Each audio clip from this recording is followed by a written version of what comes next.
Perimeter అడుగుతున్నారు. ఒక right angle triangle ఉందంట. అయితే ఇక్కడ ఏమన్నాడంటే దాని ఏరియా ఇచ్చాడు. One side other than hypotenuse అంటే ఈ హైపోటెన్యూస్ ఈ కర్ణం కాకుండా ఈ మిగిలిన 2 సైడ్‌లో ఏదో ఒక సైడ్ తీసుకోండి 30 అని అన్నాడు. మనం ఇది తీసుకుందాం. బేస్ 30 అని అనుకుంటే హైట్ ఎంత? లేదా హైటే 30 తీసుకుంటే బేస్ ఎంత? ఏదో ఒకటి. ఏదో ఏరియాకి ఫార్ములా. ఓకే. ఇప్పుడు మనము 1/2 30 h ఈక్వల్ టు 240 ఏరియా ఇచ్చాడు కదా 240 అని చెప్పేసి. So h is equal to 16. ఇది కూడా తెలిస్తే మనకు పెరిమీటర్ తెలుసు. మనము ఇది ఒక రైట్ యాంగిల్ ట్రయాంగిల్ కాబట్టి పైథాగోరియన్ ట్రిప్లెట్స్ అయి ఉంటాయి కదా. 2తో క్యాన్సిల్ చేస్తే 2 8 2 15 చూడండి 8 15 అంటే ఇంకొక ట్రిప్లెట్ ఏముంటుందండి ఇక్కడ ఖచ్చితంగా 17 ఉంటుంది.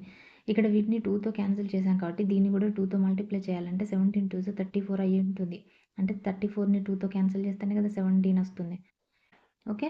30 34 16 ఈ 3ని ప్లస్ చేయాలి. పెరిమీటర్ ఎంతండి 80 అనమాట.